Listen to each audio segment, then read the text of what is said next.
Anyway, the argument behind all of this is that we need it.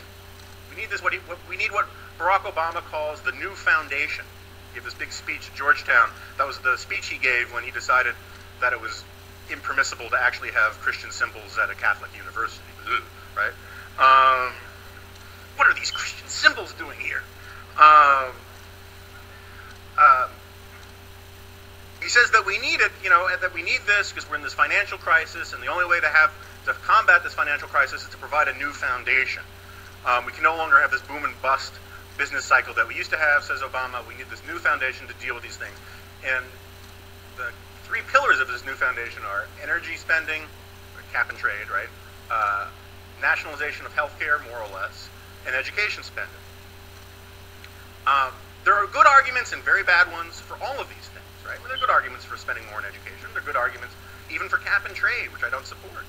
But one argument that is not supported by Obama's new foundation plan is the idea that it has anything to do with fighting the financial crisis. It has nothing to do with fighting the financial crisis, which is why Barack Obama promised to do these things before the financial crisis arose, and he still wants to do them now, even though we have a financial crisis. The problem is that they're using the financial crisis as a way to sell something that has nothing to do with solving it. We know that the mantra of this administration, from Rahm Emanuel and Barack Obama and others, is never let a good crisis go to waste, which is an incredibly cynical position. I mean, it's mind-bogglingly cynical. It's precisely the sort of evil motive that Republicans have been accused of having for generations. But they're actually proud that they have this principle. I mean, your house is on fire, and I say to you, you come to me and you say, can I borrow your hose? I say, absolutely. Give me $1,000. I'm taking advantage of a crisis, right? I mean, I'm a great guy. This is what leadership is all about. Or I'm a scumbag. It seems to me that when you say that you're going to take advantage of a crisis, you are basically saying that you're going to terrify the people to rip them off. And that is essentially what they've been bragging about doing.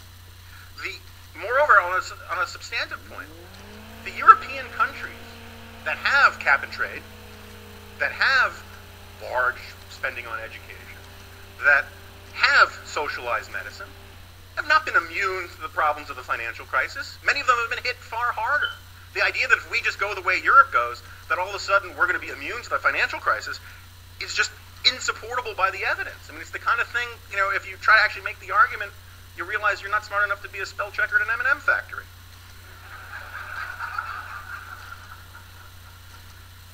And so my basic argument is that this new foundation stuff is basically just new slices of bread on the same old crap sandwich. And this is a point I argue in my book, and I'm not going to get too deep in the weeds and all this. I don't think I'll even use the word fascism after this. But as I argue in my book, the sort of defining spirit, the defining passion of liberalism for the last century has been what William James called the moral equivalent of war. William James was arguably the most important liberal philosopher in American history, and he argued that basically in the 1890s, he argued what we need is a moral equivalent of war. We need something that galvanizes and unites people the way war does, but without war. Right? Because when we have a war, everyone drops what they're doing, they give up on their free associations, they give up on their petty pursuits, they give up on their concern about their individual freedoms and liberties and all the rest, and instead they rally around the state for big ideas and big purposes and big causes larger than themselves, as both Barack Obama and John McCain like to put it. And this idea inflamed the minds of the founding fathers of American progressivism, some of whom we heard a little bit about today in Tom West's talk earlier this morning. They were fascinated with this idea of the moral equivalent of war. Progressive economists were obsessed with these things, industrial armies. This idea where we would draft people out of school and put them in a uniform and let them work in a factory for 30 years and then give them a nice pension and send them on their way. Whole public policies were crafted around this idea, this approach to politics. And I would argue that this argument that we've heard since the day Obama was inaugurated for a New Deal is part of that. And it's sort of a fascinating thing. Before the financial crisis even hit in, you had people clamoring for a New Deal. Once Obama comes into office, Days after his inauguration, my friend Peter Beinart writes a cover story for Time magazine, photoshopping FDR smoking a cigarette, photoshopping Barack Obama to look like FDR in the back of his convertible with his cigarette holder and his little glasses and all of the rest. And the title was Barack Obama's New Deal. We've been obsessed with this almost from the time Barack Obama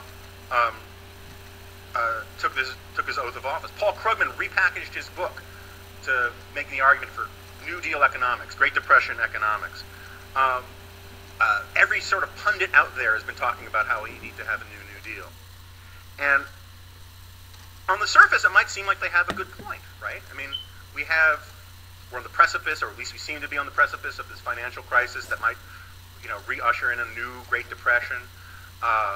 They argue that laissez-faire capitalism and run-amok deregulation and all of the rest has created these problems that we have. We had this laissez-faire president who's a market fundamentalist and all the rest, who let the economy go off the rails.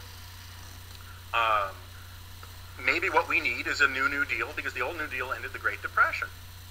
And besides, we definitely need that new spirit that says we're all in it together, right? We're all in a cause larger than ourselves.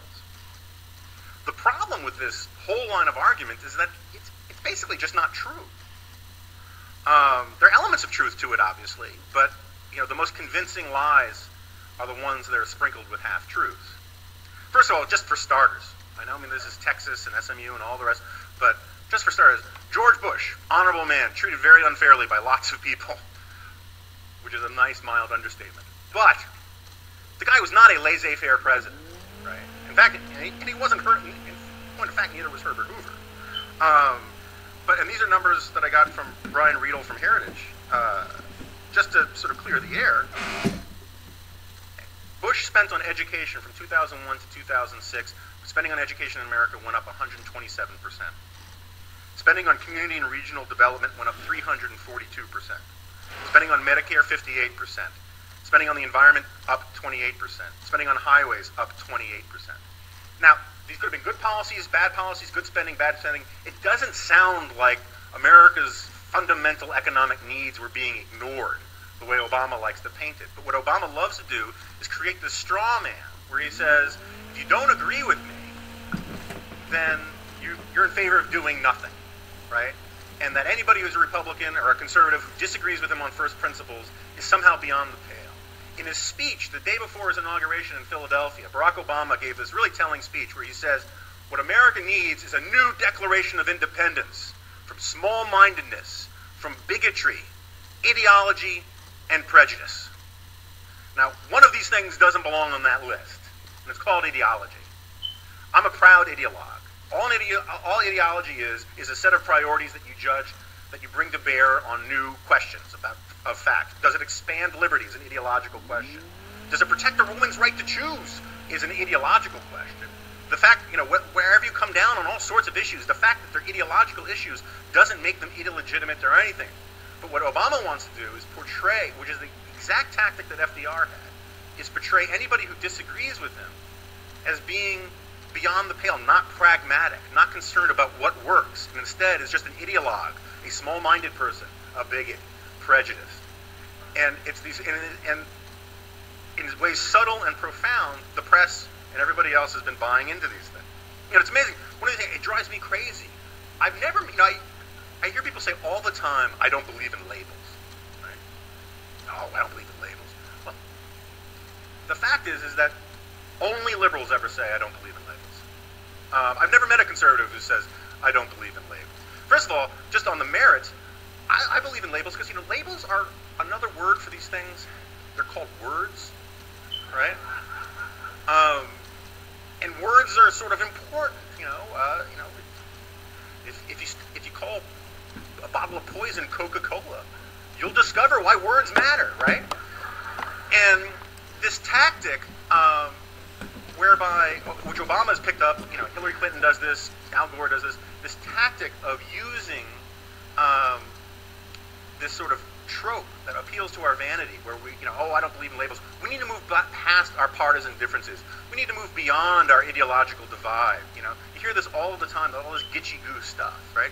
The thing is, I've been following politics for a really long time. I started reading the New Republic, I don't know, at 12 years old, because I was that cool. And I have never heard anybody say, we need to move beyond our partisan differences. We need to move beyond our ideological divide. We need to get past these philosophical labels. And so therefore, in the spirit of bipartisanship and unity, I'm going to abandon all of my principles and agree with you. People only say this stuff when they want you to shut up and get with their program. When Al Gore says the time for debate is over, he's saying, shut up and get in line. When I hear someone say the time for debate is over, my general reaction is, screw you.